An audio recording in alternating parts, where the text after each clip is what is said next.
Jane Roberts, The After-Death Journal of an American Philosopher, The World View of William James. Read by Martin John. Introduction. Seth on William James and the Affiliations of Consciousness. Session 775, May 10, 1976, 9:36 p.m., Monday. Good evening. Rupert can attest to his own identity. In ordinary terms, he counts his identity as beginning at the time of his birth in 1929, and he sees it as reaching through to the present. In those terms, he has a time history with letters, mementos, snapshots, and so forth to prove it. He met you at a certain point in space and time. You both agree upon this and upon the continuity of your two identities. So Rupert can attest to that he is himself. The true story of consciousness has not been written, for it will always, in essence, escape such description. In our early sessions I spoke as simply as possible, and yet those sessions also contain in their own way the kernels of much that appeared later, and that has not yet appeared. Early I used the term fragment personality simply to give you this idea that identity was not a unit that could be easily defined. Our later material led even further away from the concept of an easily defined self. All consciousness is interrelated. It flows together in currents, rises and falls, eddies and breaks, mixes and merges. In this great interplay, however, each identity, however brief in usual terms, is never annihilated. It is indeed inviolate. On the other hand, it can also form affiliations with other identities, for there are psychic formations as there are physical ones. The world has a physical structure that forms its contents. There is a bank of physical elements. In greater terms, each person's experience, while privately his or hers, also becomes part of a psychic bank belonging to the species as a whole, containing within it abilities, attitudes, purposes, and plans. These form a heritage from which each person can draw. This drawing takes place not only before birth, but also at any point during life. You can change in life far more than you suspect, while still retaining the identity that is your own. In some cases you change so much that people knowing you at different times would seem to know and describe entirely different people. The theory of reincarnation is an attempt to see the basic, inviolate, yet many-faceted self in terms that can be understood and that are in keeping with popular concepts of time. As you yourself, Joseph, have realized on occasion, you are actually reincarnated many times in one lifetime. You leap over your own identities, scarcely noticing again and again. There are no boundaries or limitations to the self except those you accept. The miracle of your transformations escape your crude definitions. I am not speaking of your crude definitions, but use the word generally. There are often great challenges to which you respond. You pick these for your own reasons. In doing so, you often change affiliations. In conventional terms, Rupert was not William James. But through Rupert, certain challenges and purposes left unsatisfied by James have been picked up by Rupert. And to that extent, a portion of William James's consciousness is merged with Rupert's. Again, Rupert's identity is his own, but few have dared to look into the true components of identity.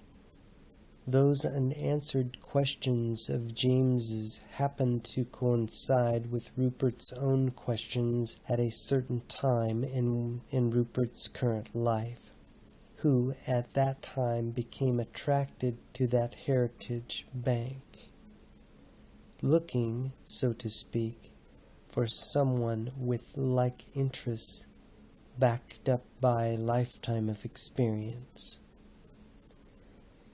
You early recognized the possibilities of such a connection, being drawn to James far before Rupert's interests. Your drives, desires, plans, and purposes, while uniquely yours, also in their way belong to the species as a whole. They are handed down, so to speak, to those who are attuned to them. You pass them on. James, to some extent now, sees his unanswered questions sifted through another unique consciousness, so that they are given a different slant. Consciousness, individual consciousness, is many-faceted, and in that respect a portion of James's consciousness is reflected through Rupert's. Rupert is then given James's knowledge concerning those questions as source material, providing references he himself would not ordinarily possess. Consciousness forms and reforms, always in new combinations. Yet in your terms nothing is lost that has gone before. There is indeed an archaeology of the self, in which the consciousness of the past and present merge. But this is a far more democratic arrangement, for in your terms the future is also involved, so that in those terms future consciousnesses and identities are even now being formed from the heritage of your own purposes and desires. Because you do not catch important transformations that occur in your own life, as retaining your identity you still leap, you will have to put this in quotes also, from self to self. So you do not understand how the inner components of consciousness change their shapes and forms, even as the natural elements of the earth form its ever-changing face. Give us a moment. In a way, and using an analogy, the consciousness of any given nation has a shape and form as definite as the contours of the physical lifetimes.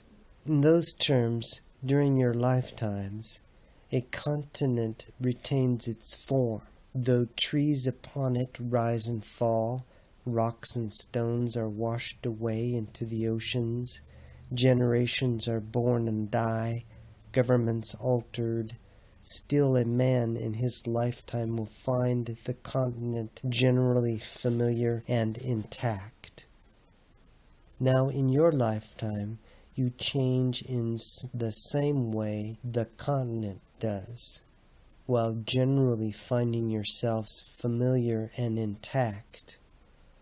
Your identity, while your own, is still a gestalt of consciousness that in your terms have come before or will come in the future. Those other identities reflect through you, become unique and inviolate. So, however, is your consciousness and identity reflected in all others. As usual, I caution you that these matters are most difficult to explain. Consciousness forms patterns of identities. They move faster than the speed of light. They can be in more than one place at one time. They can operate in a freewheeling fashion as identities in themselves or as psychological particles.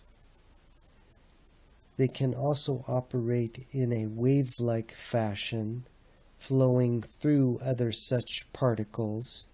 They can form together into endless, infinite combinations, forming psychological gestalts. Certain portions of these gestalts can then operate as psychological particles in time and space, while other portions operate in a wave-like manner outside of time or space. These represent the unconscious elements of the psyche, which become particularized in physical existence. Your own purposes, intents, and desires attract to you, so to speak, those other fragments of consciousness that mix and match to form your psychological being as, for example, atoms and molecules mix and merge to form your physical being. Your body is yours, stamped with your own purposes and intents. You are unaware of the molecular transformations involved as long as the overall pattern remains familiar and relatively intact. In a like manner, as long as the contours of your consciousness remain relatively familiar, you do not question their composition. You are not aware of the changes that occur. In certain terms, then, your identity is a pattern of identification, your stamp set eternally upon the universe, a shape that you recognize, but one that is filled with multitudinous activity, alteration, and change, all of which generally goes on beneath your notice. In those terms, chunks of your own consciousness have long since fallen away and been used by others, while you still retain your identity, even as rocks are swept away from a continent into the ocean, while still the continent retains its form. In Earth's own time, even the continent will change, falling off beneath the waters, or joining with another while still retaining some of its own characteristics, and in those terms carrying with it its previous correlation. So each of you alive changes in like manner, yet you carry the mark of your own identity, and that is inviolate. Bits of your consciousness, Joseph and Rupert, go out through these books. I am not speaking symbolically. These portions will mix with the consciousness of others. Portions of your intent and purpose become theirs. My own psychological reality is not particularized. My identity includes the identities of many others. Each of them operates in their own fashion. In those terms, I am a wave formation. More specifically, however, and to a lesser degree, each physical person operates partially as a particularized being and partially in terms of a wave. But identity, being itself inviolate, is on the other hand ever-changing, and there is, in the larger system of reality, no contradiction. The great men and women, historically speaking, serve as psychic models, throwing into the physical realm explosive bursts of desires, purposes, abilities, plans, and intents that cannot be satisfied by any one person in any one lifetime, however heroic their performance. These, then, serve as impetuses to others, but no desire and no intent exists by itself alone, only by virtue of the identity that holds it. So an identity explodes outward from itself in all directions, showering portions of itself which are used by others so attracted. Each identity is itself and no other, and yet it is composed of myriad fragments of other identities. James's consciousness is to some extent, then, reflected through Rupert's, shining with a different cast, and henceforth forming a new combination, one that is original and represents a new creative world view.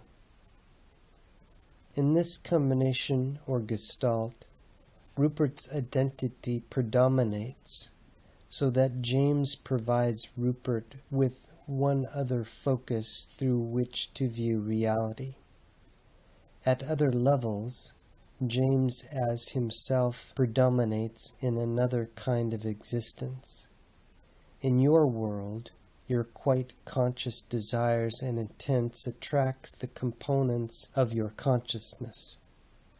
There is never, for example, any kind of invasion or possession in conventional terms. It is, in fact, impossible for one consciousness to possess another. Each identity possesses an integrity that will not allow any affiliation of which it does not approve. Using an analogy, psychological antibodies are far more potent than physical ones. The self or identity quite literally closes its boundaries to any forces that do not follow its own purposes and intents. There are no exceptions. This integrity allows the identity always to maintain its own pattern or mark, permitting within its peripheries only those affiliations that serve its unique purposes. In those terms, the self or identity cannot be defiled. Here I would like to add a brief side note having to do with cases of apparent brainwashing, and in times of war, for example. You form your own reality. Those captured in such encounters, therefore, are captured because they are already operating in a system of beliefs that does suit their greater purposes. This subject is highly complicated. Perhaps someday we can pursue it. But in any case, the so-called brainwashing suits the purposes of those so treated. This does not mean that no sympathy should be granted them. A really close examination of their conscious beliefs and purposes, however, would show an acquiescence and acceptance of such experience, and a need for it to occur.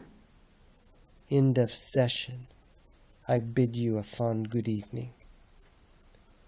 Peace, light, and love. Aloha.